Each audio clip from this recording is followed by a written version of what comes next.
Welcome to the Gita In Action podcast. My name's Radha. I'm here with our family of seekers. We're reading through the Bhagavad-gītā verse by verse. Last class, we took a break and we interviewed our friend Nancy. And I was just telling Nancy before this started, I'm still ruminating in her wisdom from that class. One, one point that really stuck with me, I'll just go ahead and share right now because I've been thinking about it all week. I really appreciated it. Was at the end when Shakti asked how you deal with shame, and your response was, it was simple, but it was profound. Like, I just give it over to God. I just pray to God about it and ask Him to help me.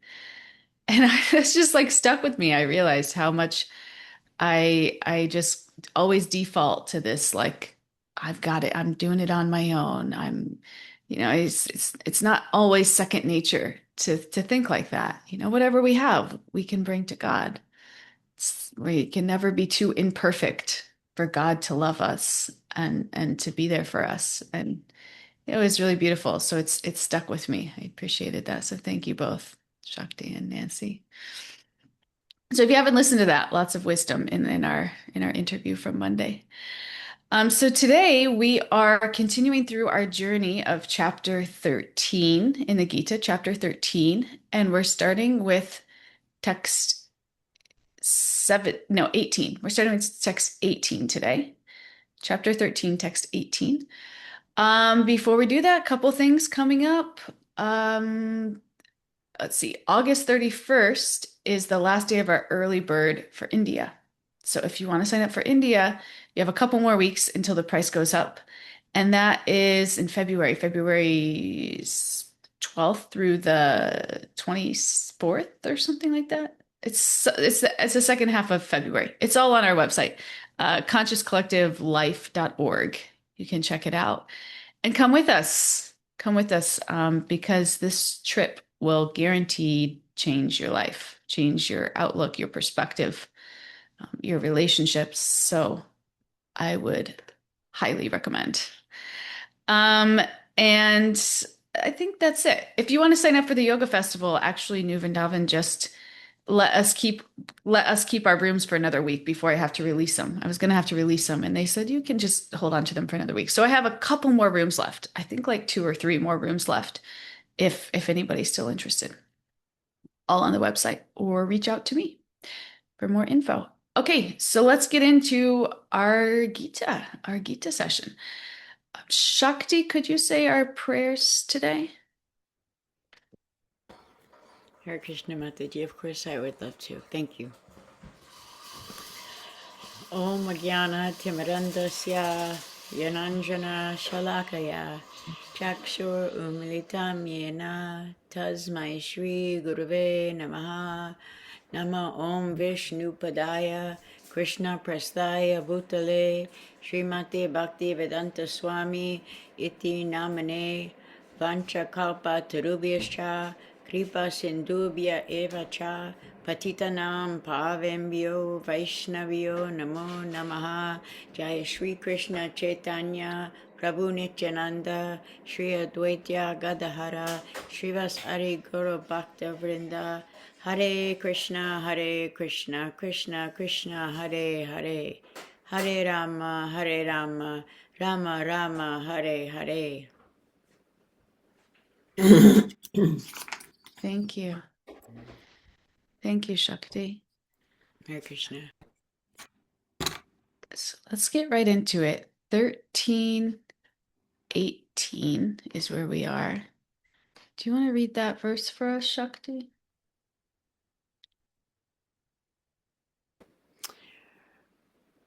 The translation. He is the source of light in all luminous objects. He is beyond the darkness of matter and is unmanifested. He is knowledge. He is the object of knowledge, and he is the goal of knowledge. He is situated in everyone's heart. Thank you. Hare Krishna. Thank you. So the he that's being referred to in this verse is Super Soul, or God in the heart. God is in the heart of every one of us. And that's what this verse is describing. And Krishna says, He is knowledge, he is the object of knowledge, and he is the goal of knowledge. And at first, this could sound a little bit repetitive. Like what's the difference between knowledge, the object of knowledge, the goal of knowledge? So we can think about it like the object of knowledge is what we're trying to understand. Okay. And the goal is why we're trying to understand it. So it's like if you go to the doctor because you're not feeling well and the doctor orders a bunch of tests, it's like, what is the doctor trying to understand? The doctor's trying to understand your body. That's the object of knowledge. But just understanding your body is not the ultimate goal. The goal is your healing. That's the goal. So, nobody walks out of the doctor's office and thinks like, okay, great. Now I know what's wrong with me. Mission accomplished. It's like, no, the point is to get better. The knowledge serves a purpose. So Krishna says that spiritual knowledge works the same way. Spiritually speaking, what are we trying to understand? We're trying to understand who am I? Who is God? What is our relationship? These are questions spiritual knowledge answers. But it's not just the end. It's not like we just want to understand these things for the sake of understanding them. The goal is to understand these things so that this leads to transformation. That transformation is like the reawakening of our loving relationship with God. That's ultimately the goal, where it's all taking us, where all this knowledge is taking us. And this is a point that we come back to again and again because it's so important and it's so easily forgotten in our busy lives, in our cultural norms. We are obsessed with information. We can learn about anything in seconds, just in our pocket with a YouTube video. We can fix a faucet, we can learn how to invest money, bake sourdough, whatever it is. We just in an instant we can learn. We have more information, access to more information than we ever have had. But when we look around, we see there's not really a correlation between more information and people being more peaceful. It's or more fulfilled, or more loving. It's like at the end of the day, where is all of this information getting us? So Krishna is kind of helping to reorientate us here. Maybe it's not that we need more information, more knowledge. Maybe we really need the right kind of knowledge. And to really understand what that kind of knowledge is for, the goal of that knowledge. There's this story of Srila Prabhupada, our founder. He's the one who brought this knowledge over to the West. So we talk about him quite a lot. And he was on a morning walk. He used to take morning walks with his students. And there was a scientist there. And he asked the scientist, what does science currently know about the soul?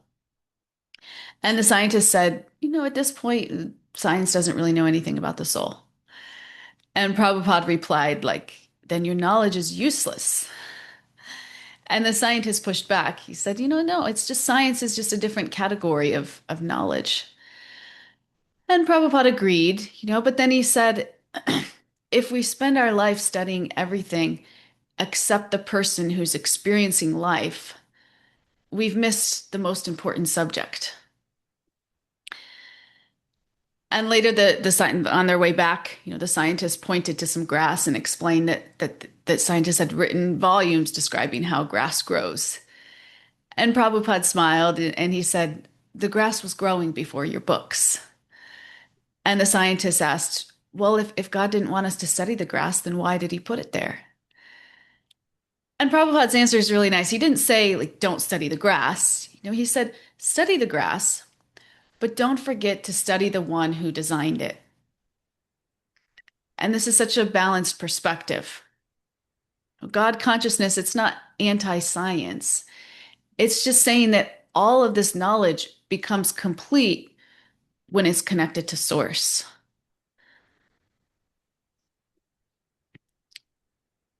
In the same way we can think of like a beautiful painting, someone who spends their whole life becoming an expert on this beautiful painting.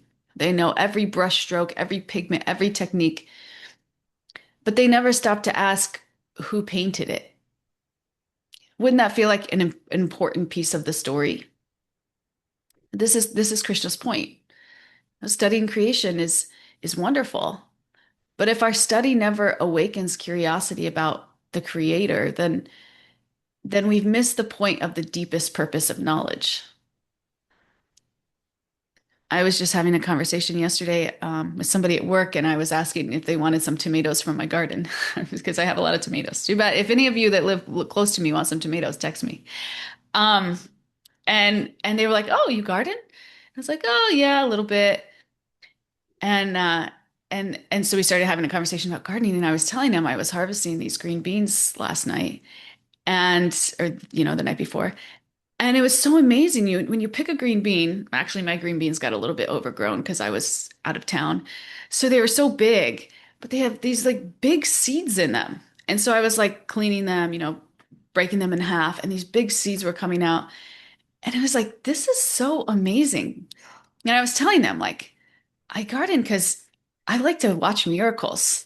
Like it's such a miracle gardening when you see these plants that come from this tiny little seed and then they grow up and then there's more little seeds. It's just like it's incredible. If this doesn't make you think of the creator who created all of these things, you really are missing out. It's like gardening is great because you make nice food, it's pesticide free, you get to eat it, it's delicious. But it's like a whole nother level to be like harvesting your crops and just being like mesmerized by how glorious God is, how for creating all those things. We could never do that. Man can't do things like that. It was amazing. So this just makes life sweeter. It makes life sweeter. And so the ultimate goal of all of this knowledge that we're learning here, it's not just so that we have knowledge for knowledge's sake. It's Krishna's inviting us into relationship. We don't just want to know about God. We want to gradually fall more and more in love with him. Because the information by itself, it doesn't liberate us. Like it's nice to know how to garden and how to make plants grow, and that's cool. That's great. But again, to look at those crops and think, this God made this. And to have such an appreciation for God, for the creator, when you have that, it's that's what all this knowledge is for. And it's this relationship that transforms us, that liberates us. So this is why Krishna says here, he's not only the object of knowledge, but he's the goal of knowledge. So he's what we're studying, but he's also the goal. The goal is relationship. Does anybody want to share anything around that before I move on?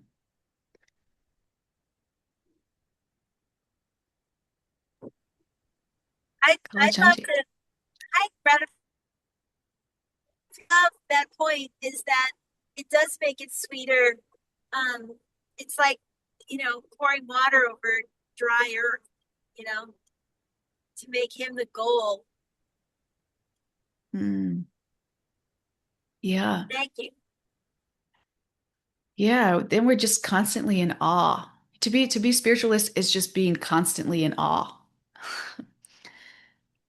Nothing is mundane anymore. It's amazing. Narayani.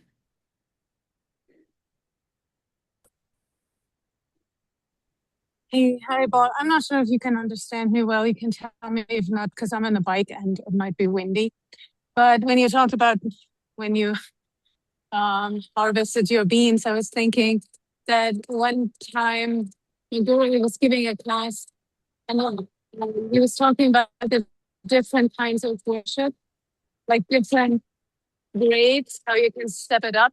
You can start with like offering prasadam to a picture or doing an arti to a picture. And then he was saying Like, you can always step it up, but depending on where you are and what's possible. So if you have deities, they can have their own um, plates for prasadam, and then for offering, he said, you can get some nice flowers.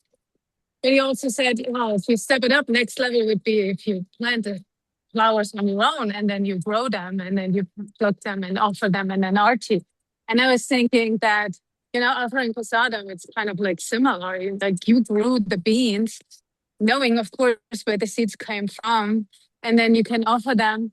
And that's like different levels of how you can always step it up a little, I mean, I think next thing is you train your consciousness and all that. So I was just thinking about that and how beautiful it is that you plant so many wonderful veggies in your garden, that you can offer them to your deities. Hey, Krishna. Yeah. Yeah. Can I be vulnerable with you guys for a second? I forget to offer things a lot. This is like something I'm working on. It's something I'm actively working on. But when I picked those vegetables, I was like so excited to offer them. I was, and it really, I felt that kind of connection and appreciation. Yeah, because when you garden, you're so close to that. So it was really sweet. It helped me a lot, actually. So it's funny that you just shared that. Yeah.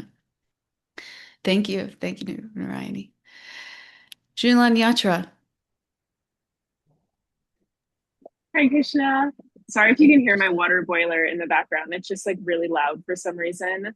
Um, I just really resonate with you about what you're sharing about the earth and plants, because that's exactly how I came to Krishna consciousness. And I'm an herbalist. I'm also studying to be an Ayurvedic practitioner. So, in all of the textbooks that we have, so many of the studies that we're learning, literally the conclusion is like scientists have no idea why this happens, but we just know the plant grows this way. And every time I read that, I'm always like, yeah, anyone who's an atheist should just read these textbooks, because they actually have no idea why certain herbs affect the body the way that they do, or why they grow the way that they do. Or there's something in herbalism called the doctrine of signatures, where a plant actually looks like what it helps. Like burdock leaves look kind of like the liver, or calendula is bright orange, it's really good for mood boosting. So there's this whole theory that is in herbalism, and it's not something that anyone created. Like Krishna just created these plants to look exactly what they're good for, and that's not something that anyone in this world created. And so yeah, like it's just so magical and amazing. So yeah, I resonate with your realization a lot. Wow. Thank you for sharing all of that. That's amazing. I Yeah, want of to like take a course. class with you. Amazing. Yeah. Also intrinsically connected. And when we forget that, we suffer. But when we remember, there's reminders all around us that are constantly reinforcing that. And it's the object and the purpose of life to remember that. That's so nice. Thank you. So another beautiful part about this realization is that Krishna, he's the goal, he's the object, and it's not like he's saying no. So those things come find me. It's like this verse is reminding us that he's been with us. He's right next to us all along. He's always been here. He's always helping us from within. So he's never far. He's always situated in our hearts. So the goal of spiritual life, it's not to somehow like bring Krishna into our lives for the first time. It's to remember that he's already there.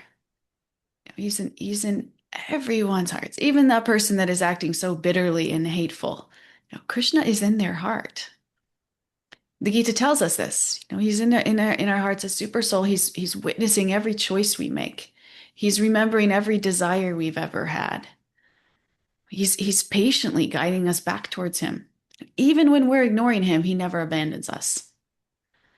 This is incredible because before we've even taken one step towards him, he's already walking beside us. Now, the problem is sometimes people mistake their own inner voice for Krishna. Sometimes people think, we say like, oh, just follow your heart, just listen to your intuition.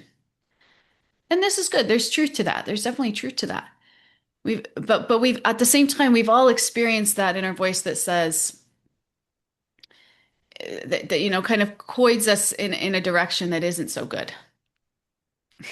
I remember something I used to do, another vulnerable moment. This is a vulnerable show for me. Date people at work. Anybody do that? Not a good decision. But at the time, I felt so strongly, this is what I'm going to do. This is so right for me. This is so magical. Not a good decision. Not a good decision. So a lot of times there's two voices in our heads. There's that voice it's like we have our best friend in our head and also like a persuasive like car salesman. This like pulling us different directions. And the problem is when we're not very attuned to this knowledge, we get very confused about which voice is which. So we have to really kind of recalibrate our mind body system so that to be able to discern the difference between these different voices in our heads because we all have them. We all have super soul, that tells us, maybe don't say that, or reach out to that person or don't date that person at work. But then we all have our inner voice too, our own voice that is really a product of our own conditioning. And and so we get confused. So how do we know which voice to trust? Krishna tells us in the Gita, three things. He guides us, not just through the Gita, he guides us through Sastra, he guides us through Guru, and he guides us through saintly people. So our spiritual teachers, saintly people, and revealed scripture. These are the three things that help that should help guide us. And um let's see here. The more that we study texts, the more that we take association of saintly people, the more that we develop relationships with our teachers, the easier it is to discern between these two voices. This has been my experience. At first, it's very confusing, and we usually end up believing the one that's the loudest. And when our conditioning is the loudest, that's the one that we attribute to our intuition. But when we're really disciplined in our practice, when we really take our sadhana seriously, when we really seek association of saintly people, when we really take studying these texts seriously, when we come to podcasts like this, we start to the voice inside our head, Paramatma in the heart starts to become a little bit louder, and it becomes easier to hear. And not that it becomes louder, but actually the other voice becomes quieter.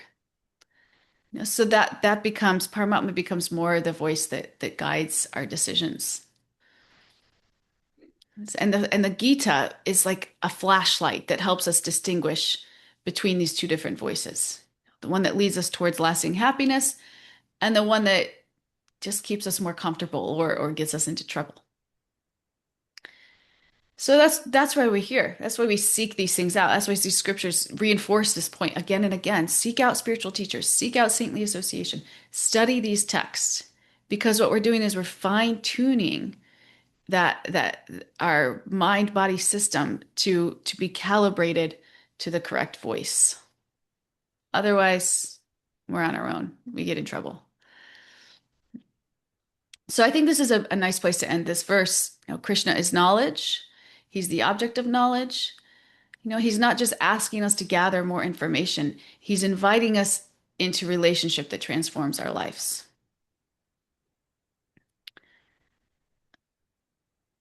And through this whole journey, he's always there. From our very first question in spiritual life to our deepest realization, he's always there guiding us from within, gently helping us find our way back to him. And the more we seek shelter of him, the more we realize his presence in our hearts and can become attuned to that. And from there, life becomes just blissful. Does anybody want to share anything before we move on to the next verse? Anybody struggling right now with the different voices in your head or your heart? It's a nice thing to do as a spiritualist. It's a nice practice. It's like when you feel something really strongly, to before you act on it, to just take some time. Take a few days, take a few weeks. Sit with it, pray about it. Really immerse yourself in scripture. Seek guidance from saintly people and teachers, and then decide. If dating that person at work is really a good idea.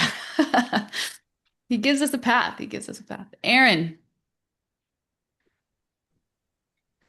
Hare Krishna. This is all just like also making me think of, I listened to a podcast lately on Eddie Hellison, and she's a incredible woman, incredible story. Highly recommend. But what I really took away from it was like the need, like we are surrounded by so much knowledge and it's almost too much. And like really the need to like carve out time for like that contemplation and that reflection and that like quietude. Because, I think it's so easy, even with like spiritual, there's podcasts everywhere. You could listen to kirtan all the time. And like, I love doing that. And I love having things on in the background. And I've also just felt like lately I like really want to like ask myself, like, do I want to like listen to a podcast while I do this thing? Or like, should I just do that one thing, like just like monotask and like just like simplify a little more. And I know that's like not even actual quietude, but even just like having less noise sometimes, even when it's like really good stuff. I feel like sometimes I can like just be on autopilot where it's like I have kirtan on for like the whole day and I didn't hear any of it, but it's just like going on. So I don't know. I was just like thinking about like trying to give myself like that simple choice, like of like, do I really want to like listen to this right now? Or like, or maybe this like it would be better for me to just like have quiet for an hour instead of trying to triple multitask all the time and get everything in. And yeah, I really just like just like thinking about how to like pay attention, like how to like really be present to those things, because it's so easy to just like run through life and like plan and plan and plan and just think about because there's so much I want to learn, there's so much out there, but yeah, just trying to find that balance, I guess. Yeah, it's a really good point. Yeah, it's again simple, but difficult and profound, just to leave some space in our lives. Yeah, we think we need more and more and more, but really sometimes it's the space that gives us the most peace and connection and clarity. Thank you. Thank you, Aaron. Kalachanji. Yeah, Hare Krishna. I really like what Erin just said, and she was, talking about multitasking, and it just made me think about the value of silence in our lives and how they have so little of it. And we just came off this trip with a bunch of people, and they're all wonderful. They're always talking, and it was really important for us to just get away into silence, and that silence has a presence. It is something. It is not just an absence. It's a presence as well. And I just really I appreciate it very much. Yeah. Yeah. Thank you. Yeah. We were just talking with Nancy on Monday about addictions and this distracting ourselves can become an addiction in itself. You know, we're so busy, we keep ourselves so busy so that we don't have to sit with ourselves. And that's like a coping mechanism. And and it's yeah, we that in itself is silencing, making us not attuned to really the Paramatma in our hearts. Yeah. Shakti. Hare Krishna. Um, Such a lovely topic because um, if I showed you my table, I've got the Bhagavad-gītā out. I'm also on Canto 3. I'm doing a workshop booking through the entire Bhagavatam. I've got I've got the Bhagavat Purana like all over my thing. So how many classes can I study? I'm also studying learning shlokas, so I've got that going on. So I'm in 4 very heavy classes, right? Learning shlokas, reading through the Bhagavatam, and then there's questions, and then reading through the Gita. So there's these 3 heavy classes that I'm doing. Then on top of that, can I not have things on in the background? So this brings me back to, well, to this right here, this whole jumble of like, let me learn so many things all at one time, and instead of just maybe focusing on 1 or 2. When I was in the ashram in the manor, there were these 2 girls. They were their consciousness was, I mean, they're children of they, they're devotee. They grew up in the Gokul and all of that, and so they had a bigger head start maybe than most of us. And I spent a lot of time with them, and because of that, I wanted to kind of, how can I learn more to have a higher consciousness? How can I, and because you could choose who you hang out with, right? So I could hang out with like the people that are chit chatting all the time, or I could hang out with these guys. And these 2 girls were smart, beautiful, learned. And so I chose to, like, when we would do things, I'm like, no, I'm going to go with them to Harinam. No, I'm going to go with them to this, whatever. And when we were on the train or on our journeys in places, we were chanting. There was no conversation. There was none of this. There's nothing, because we were on the train. There was nothing to talk about. And then once the train stopped, they would say, "Okay, Stacy, Shakti, follow me." And then I would just follow them. There was again no more conversation about, I don't know, like, look at this train trip area, look at this, that, there was no like small talk. That's what it is. There's no small talk of nonsense, of unnecessary words, right? Mm. And I have to tell you, like, it was hard for me, but because like they were doing it, so I had my job back. So I just kept, focusing on that and really trying to not be the one who has unnecessary words. I think I chanted 3 rounds of 16 the whole day. So I went with them to the Rath Yatra in London, and then I left and we went to this other yoga thing. And it was really, um,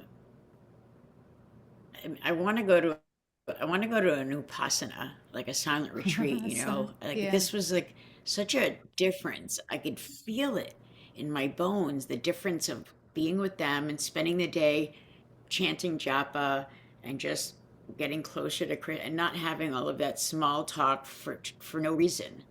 Yeah. Then yeah, so that's, I think, what this topic is like just focusing on Krishna. Yeah. Yeah. Yeah. So nice. Thank Right. you. Thank you. Those are my favorite people to hang out with too. My best friend, that's all she does. Is just chant or talk about Krishna. It's my favorite thing about her. It's like, yeah, I can't wait to spend time with her.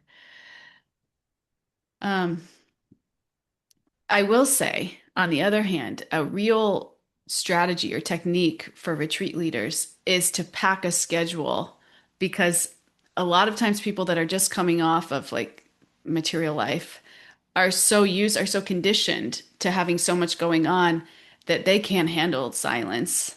And if there is, they'll fill their mind with gunk.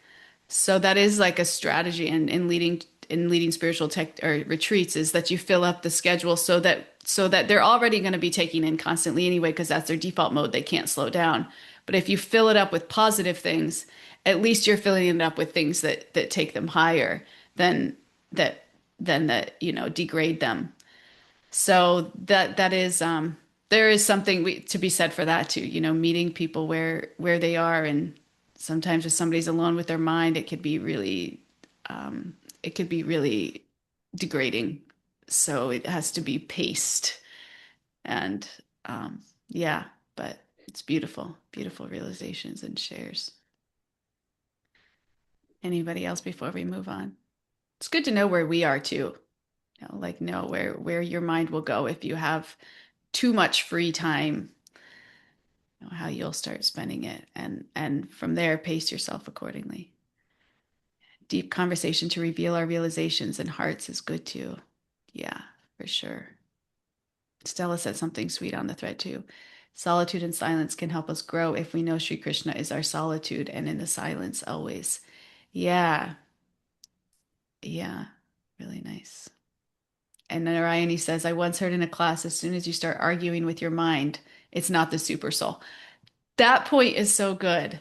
I love that point. That's how you know, like if you think you're really surrendered, it's like then when your teacher tells you to go a different way, then you learn how much of it is actually your mind, because you see how attached you are to what you want to do. You start arguing with yourself. You start arguing with your teacher. It's like, actually, that's like the great indicator that it's not actually super soul.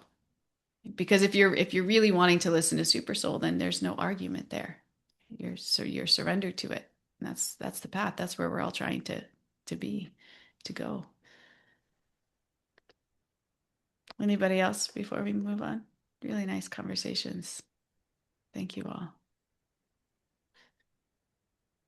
I'm talking to kind of gathering a team to perhaps open a conscious collective center in Pittsburgh.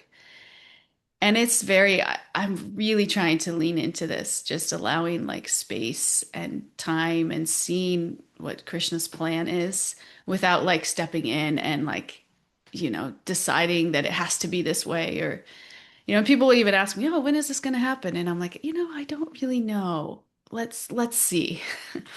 Let's see. It's like that balance between having a plan and also being able to just allow space to see what Krishna creates. Because sometimes I know really well as a first class controller that we can get in the way of hearing that voice. Our plans can get in the way. So it's a balance, it's a practice, and I haven't perfected it yet, but I'm a little better than I used to be. And I can feel that, even that in the form of like less attachment. And yeah, so it's a process. We're all in practice. We're all works of progress, or what do they call works of progress? Is that what it is? Is that the same? Anyway, okay, let's move on. 19. 19. This will be our last one, and this concludes this section here. So then the next class will move into the next section of this chapter. Whenever you're ready, Shakti. Thus, the field of activities, the body, knowledge, and the knowable have been summarily described by me. Only my devotees can understand this thoroughly and thus attain to my nature. Yes, thank you. So this verse is the conclusion to everything that Krishna's been discussing over the past several verses. So he explained the field, the body body's a field. He explained the knower of the field, the soul, super soul. He explained knowledge. If we remember, we had all those verses where we talked about those beautiful qualities that prepare us to really be able to perceive spiritual reality. And then he explained the object of knowledge, the soul, the super soul, ultimately our relationship with him. Then Krishna says, he says, only my devotees can understand this thoroughly and thus attain my nature. So if we pause on that for a moment and think about what that really means, Krishna's not saying only the smartest people will understand, or only philosophers, or you have to have an advanced degree to really get this stuff. That's our material conditioning likes to say that, oh, what's your qualification? What's your degree? He says my devotees, which indicates which is the relationship, which is really highlights the relationship here. Because spiritual knowledge, it's not just about information. It's about relationship.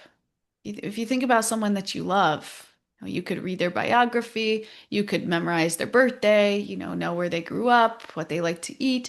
But does that mean that you really know them? Not necessarily. Real knowledge comes through relationship. And the same is true with Krishna. And in a relationship, when you get to know somebody pretty well, they reveal more and more about themselves. And when I say that, I mean really their hearts. Their heart really comes through when you start to get to know somebody really well. The other day, I've talked about my boss before. He's a businessman. He's very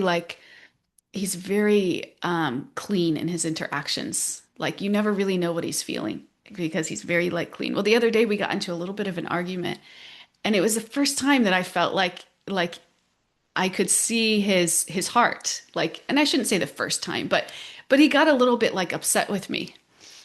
And it actually, to me, it was very sweet. Afterwards he apologized. I was like, no, actually, I really appreciated that because I felt like, you trust me. You can share, you can be a little bit fiery because I'm pretty much always fiery. So I was like, that was cool. I actually really appreciated that. Because when you get to know somebody and they start to trust you, they'll reveal their hearts. And the same is true with Krishna. When we develop relationship with Krishna, he reveals more and more about himself. And it's something you can't get from just studying the Gita, or memorizing verses or understanding Sanskrit grammar. It comes from relationship. This revelation comes from relationship. It comes directly from Krishna's mercy, him deciding to reveal himself to you, to us. So if you never develop a relationship with Krishna, you've only understood him from a distance, and that's not the same thing.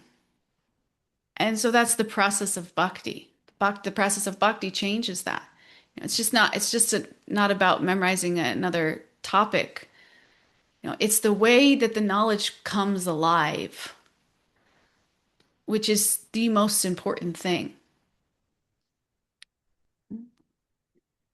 And what's nice of what Krishna says here, a devotee can understand, this isn't the first time that he's brought this up. Back in all those verses where he was describing all of those qualities, the qualities that prepare us for knowledge. If you remember, he said the most important one was unalloyed devotion to him. So it's like the foundation for everything. Is that relationship?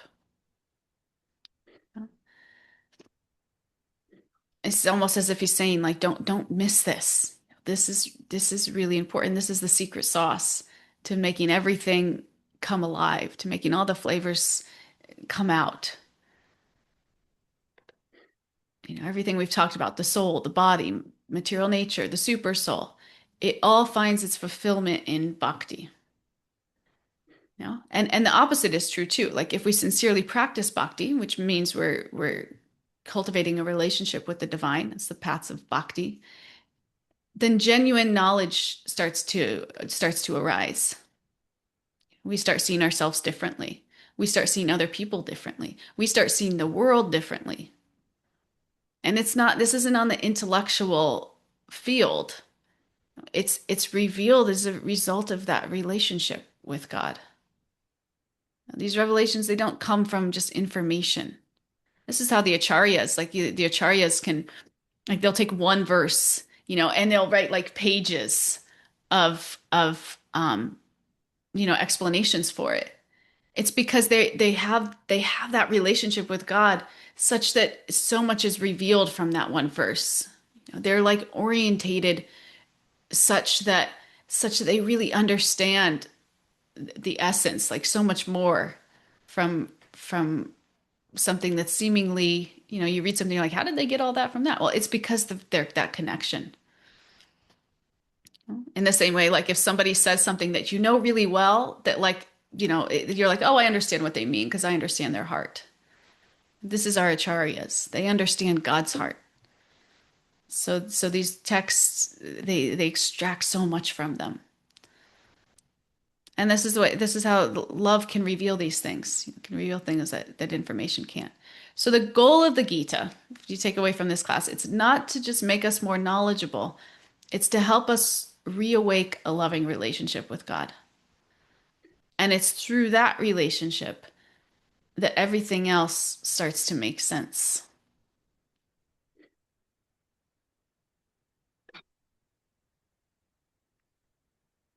Would anybody like to share anything?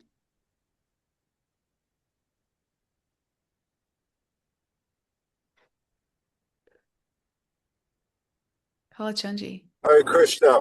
Hare Krishna. I'm just appreciating how you're helping to foster our relationship with the text.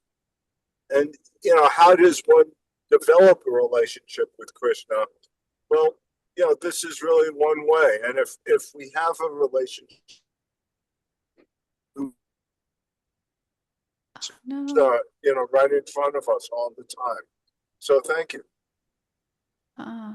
Yes, thank you. I'd like Thank to you. Yeah. add that Yeah. your realizations have deepened my understanding of the text and of Krishna. So, you know, thank you for that. Thank you. Thank you. It's so much mercy we get from our teachers. My teacher, Chaitanya Charan, is a big inspiration, but the big inspiration for this class. I get so much of content from him and his classes and books. So we're very blessed to have teachers. It's a key to this stuff. Teachers, thank you.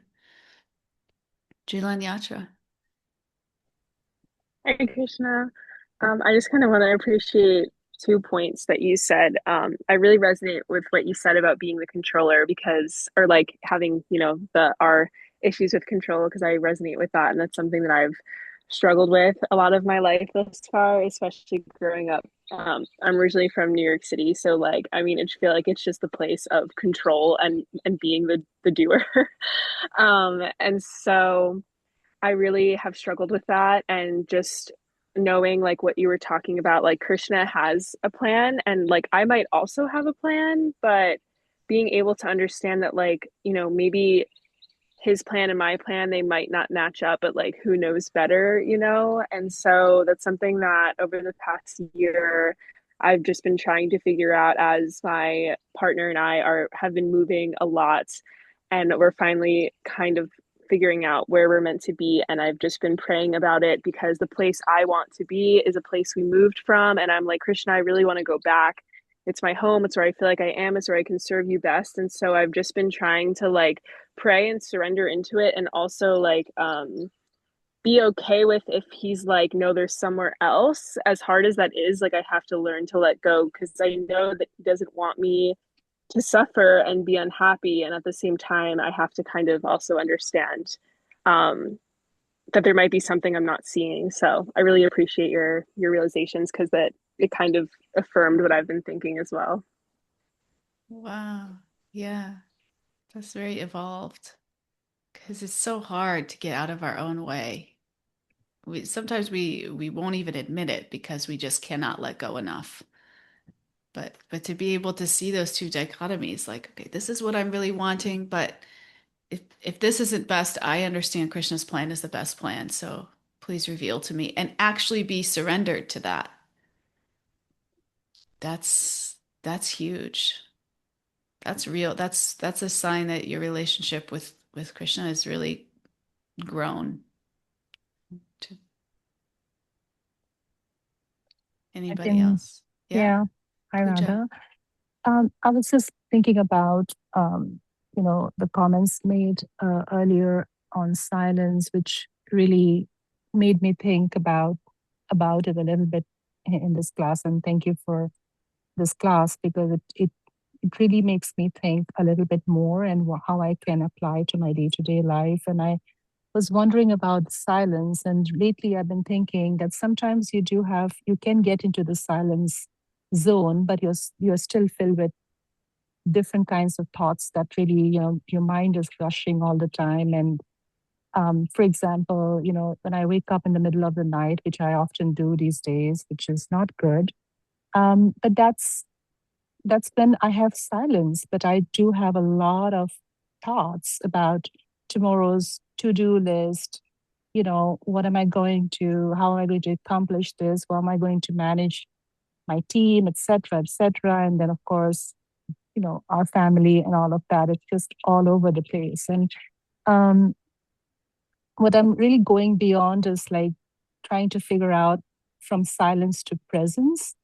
And so at the current time, when I'm sleeping, there's absolutely nothing I can do about what's going to happen tomorrow or what's happened in the past. And it's not easy, and I'm really struggling with it. And right now, the reality is, and I'm looking to reality. What is the reality right now? Reality is that I need a really good night's sleep so that I'm able to be present tomorrow, to do the things that I need to do, and really have, not accomplish things, but whatever I do, I it's if I am rested today, then only I can be present tomorrow. Because not all people have the time. For example, I don't have the time to listen to podcast and so many other things that we can do, and there's so many, right? And we just discussed, I think, in this class, that you sometimes get confused and you're going after podcast after podcast, and like, okay, I get 2 minutes of really good snippets in this 1 hour lecture, and is my time really worth it, looking for that snippet? So I think I'm really looking to myself, within myself, and there's so much abundant knowledge.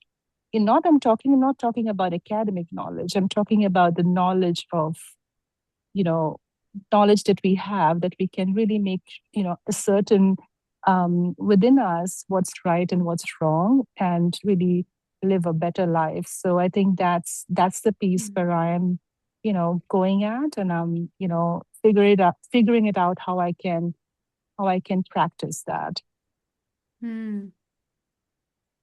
Yeah. Yeah, really nice share. I think as we go forward in our spiritual life, we become more attuned to even understanding like what mode is influencing us at different times. And like if we're really in the mode of passion, then maybe it's difficult, if not impossible, to just stop the mind. And this is what I was talking about with the retreat strategy. Maybe the thing to do if you wake up in the middle of the night and your mind is reeling is pick up the Bhagavatam. Like keep the Bhagavatam on your nightstand. I actually just started doing this because I have this problem. I started waking up in the middle of the night just like reeling. So when your mind is reeling, it's going to reel. It wants to reel. So just give it something positive to reel over. And actually that will relax you enough that you'll probably be able to fall back asleep. But that's kind of the understanding, and then as you take in more of this knowledge, then you'll naturally become more sattvic. You'll be more influenced by the mode of goodness, and then that way, then maybe silence will benefit you more. And it's not necessarily linear. This will be all over the place, but I think that's a lot of the practice, is understanding what you need at what given time. I really appreciated Aaron's point too, because that's another thing I've been struggling with is I find when I'm multitasking, I get angry. I feel pulled in many directions. I'm angry. So I've started like leaving my phone when I go to play with my daughter, and I feel much happier. So we just have to, it's going to be different at different times for different people, but we just try to become more present and attuned to where the mode that we're being influenced by and what we need at any given moment to elevate. And that's I think we all it's a practice. And back to what Nancy said in the class before, just ask Krishna for help. If you're struggling, if you're confused, if you're like, I don't really know where I am right now, just give it to Krishna. And and and just that in itself will make you more attuned to his guidance in your heart. Because that's where this guidance comes from anyway, that helps us become balanced and more sattvic. It's all Krishna leading us there. So just turn to him.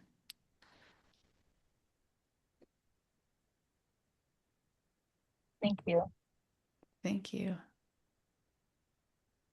Anybody else before we end for the day?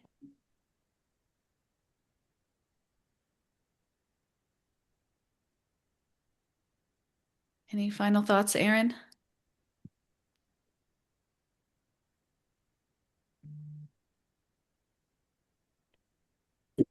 Yeah, actually, I just like appreciate so much. Like, I just feel like all of these shares, everyone is sharing something like that's so like a level of awareness about their self. And like it really is like the practice of living this wisdom, right? Like just like the non-attachment to the outcomes of a move, or like, Shakti, the acknowledgement that like, I mean, you just like having that level of awareness that like small talk is not what is appropriate at that time, because you meet a lot of people who do not have that level of awareness. And I think it's just really helpful because it's so practical, like all of this, like Puja talking about going from like silence to presence, like we can always go deeper, but it's really nice to see these like, mini steps in between of like, uh, because I definitely didn't have this level of awareness previously. And I feel like I glimpse it, little by little. And yeah, it's just really nice to be like, oh, that's what it means to like live the Gita. It doesn't have to be this like heady, it doesn't always have to be this like heady intellectual exercise. Like sometimes it is like this awareness of where I'm at and that I'm not where I want to be, but like I am further along than where I was. So thank you Yeah. all. Thank you. Thank you, Aaron. Beautiful. Thank you for bringing that topic up, and thank you all for sharing your hearts and going on this journey together. Makes all the difference being together, taking this journey home together. So thank you. And I'll see you all on Monday. Have a good day.